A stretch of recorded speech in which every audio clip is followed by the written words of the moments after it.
Hello, everyone.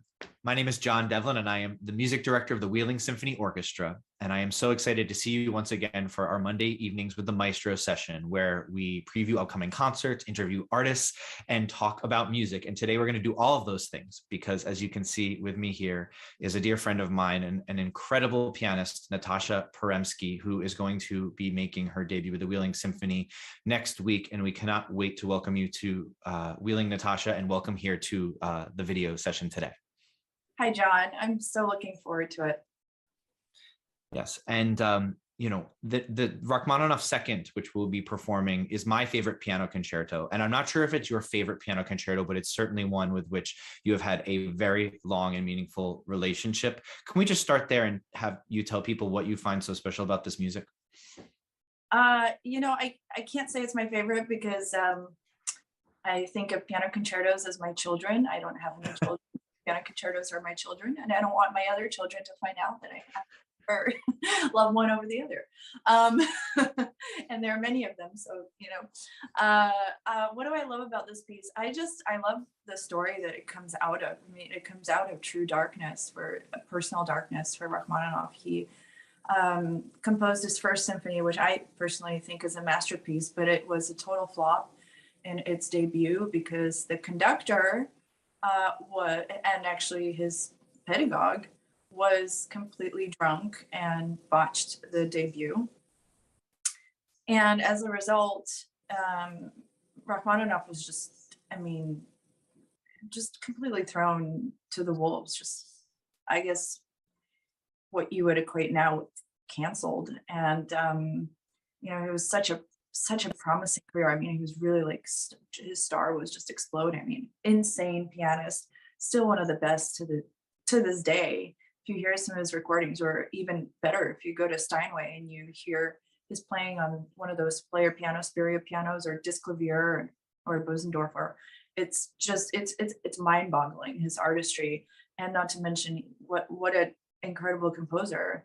So, to have a great talent like that just kind of smashed because of one performance that he really had no control over.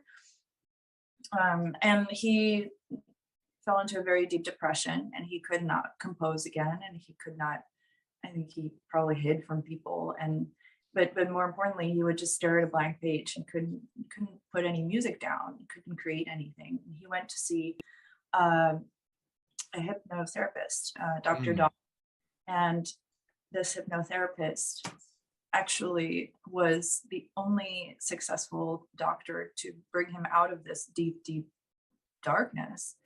And it's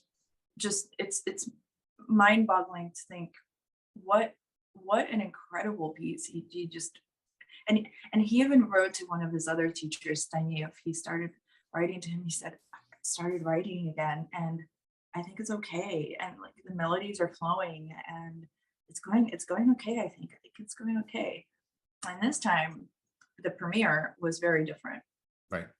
Played it on one piano for 3 people. Then he played it on 2 pianos for 5 people. Then he played it on 2 pianos for 15 people, and of course, universally approved. And then finally, he mustered up the courage to, put his music back on the stage, and it has stood the test of time to still be one of the most popular concertos, not just piano concertos, on the scene. I play it multiple times every year, multiple times. Right. And I think it's just I think the other thing that I love about the beginning is it's really so quintessentially Russian. Rachmaninoff loved bells. He even wrote a symphonic work called The Bells. Mm-hmm. And Russian bells, or rather actually Slavic Orthodox bells, are quite big, and they actually range in size from absolutely enormous, the size of my apartment, which is not that big, but really huge, to really small. And when there's a celebration or a holiday or something, they start with the big bells. So there's this big pendulum, and there's this guy, really, you can see it like the person going with the momentum of this massive thing. And then you add all these other layers, like smaller bells and medium-sized bells, and the cacophony is really quite amazing. And actually, if you just want to experience it on YouTube, there's a documentary about Sviatoslav Richter, the great Russian pianist. And I believe about towards the end of part one, he starts talking about Stalin's funeral, but the film director or the filmmaker very, very cleverly shows the Russian bells, and he starts, so you can hear like the opening chords, and you hear Richter playing them, you know.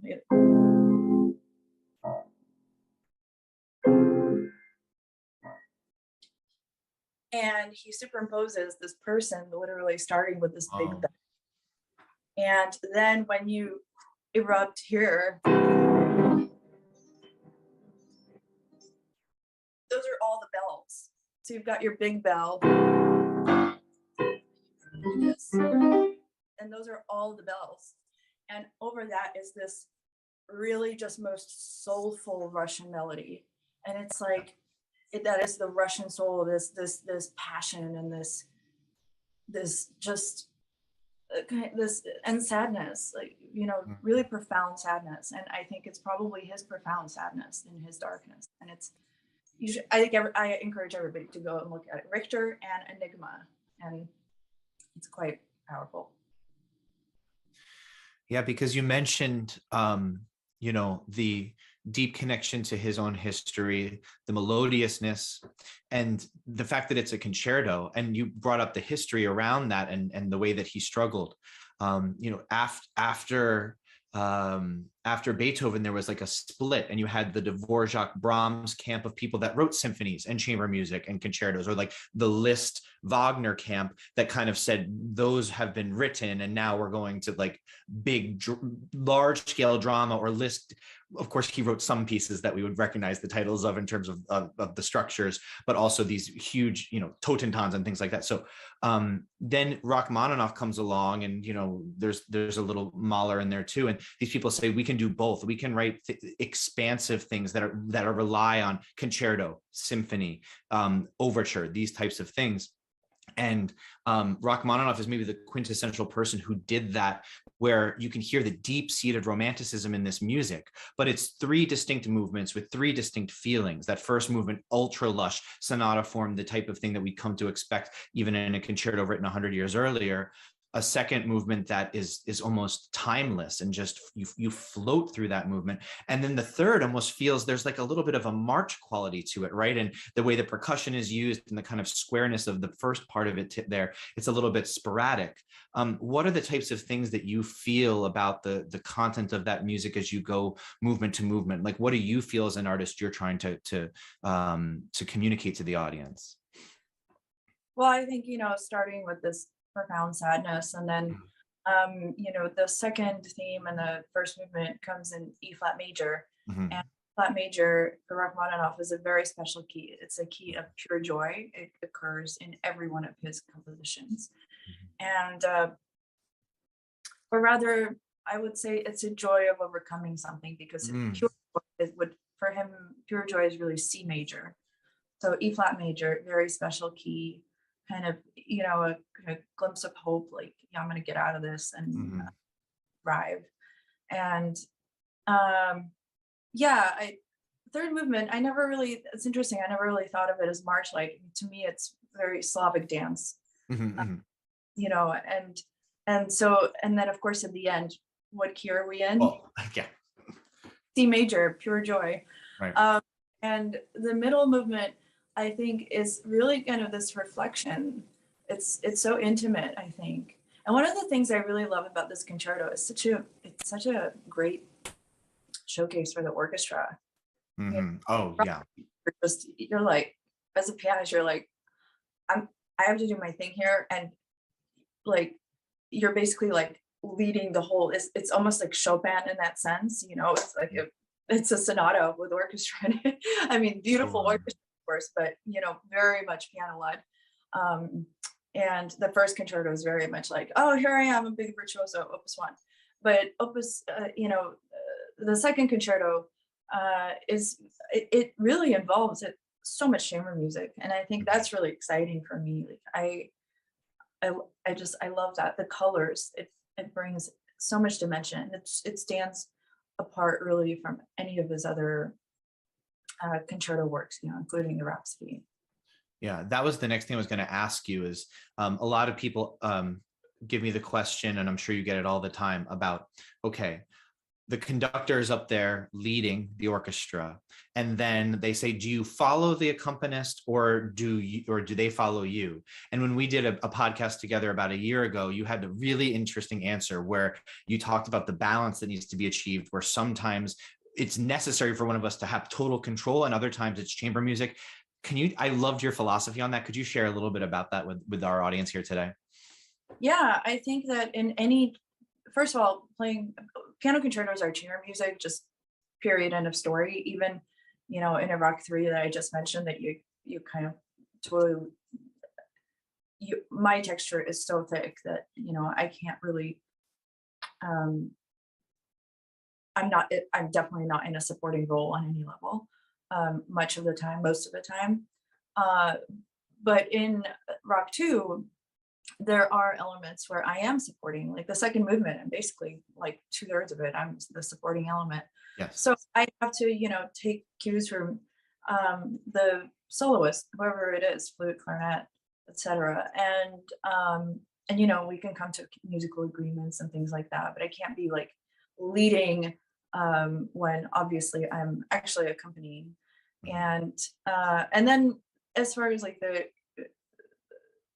more general overlook of who leads, who follows, I think it's definitely based on what the music requires, and sometimes I absolutely 100% need for my own just like safety on stage conductor to give a cue. Like there are so many times I say, I need a cue here, like you have to be the one to go boom, because if you wait for me, you're going to be late, and everybody's going to be late. And if there is if there's a situation that you're going from a slow tempo to a fast tempo, you're going to get into a lot of trouble if you're late. If the orchestra, and it's hard to adjust in some passages where I literally you just take off and you can't. There's so much momentum happening. There's so many fingers moving. I can't just like to adjust. Right. It's not only does it sound bad, but it's just it could actually derail me entirely. So there's one famous spot in the third concerto in the third movement where I say, not only do you have to give the downbeat, but it has to be like so big and it has to be in the corner of my eye, because I can't look at you because I got too much going on. and then like recently a conductor said, oh no, but I'm so afraid that I might be early. I said, I would so much rather you be early. Please be early. I can always catch up with speed. I can't slow down. Right. And that's the thing that I like. So we haven't worked together as conductor and pianist yet. This is our first time, but in having covered your work elsewhere, just the way that you understand what a conductor is going to be thinking, because you know the piece better than we do. So it's just like when you're like, I need this and I don't need this, and can you help me here? Like those are the types of things that an artist like you that's so consummate about this repertoire can say, having done this 50 times or 100 times, I know the trap spots. And we actually have a meeting before the first rehearsal where you and I walk through together and we collaborate about those decisions, so that when we arrive with the orchestra, some of those are already made. And I think that not a lot of people know that sometimes goes on behind the scenes. Can I share with you though something that I have not told you yet on purpose, but I'm going to tell you now? That the first time I ever heard this piece was in 2004. I was a clarinet player in the New York Youth Symphony. And on our first concert of the year, you performed this piece with us. And we didn't know we'd become friends, but this was the first piano concerto I was ever around or played in an orchestra. Oh, and I played clarinet. I was 15 years old. Yeah, and I got to play the little clarinet solo with you in the second movement, and so now we get to do it here together. And is it true that I've never told you this, right? You've never told me that, and I love that. That's so cool. Yeah. That's so cool. The world is so small. Yeah, and so God, I thought that fun story, huh? Hope I did you justice. Oh, we had fun, and remember Paul Haas was the conductor. Paul And Haas, yeah. And so to kind of revisit this with you here in Wheeling is going to feel in a certain way for me like a little coming a full circle. And we performed that together in Carnegie Hall, which was very cool. Yeah, that was very cool. Yeah. And now I miss New York. You don't always miss New York because you have a relationship with that city still. Oh yeah, no, I love New York. Some people kind of get out of New York as like, you either love it or you hate it. I don't think anybody has any apathy towards New York. It's definitely yes or no. Yeah. Well, we cannot wait to welcome you here from New York and to really experience this incredible music with you. I think that right now, with all that's going on in the world, and this is going to be a beautiful place for people to come and feel joy together and beauty together again.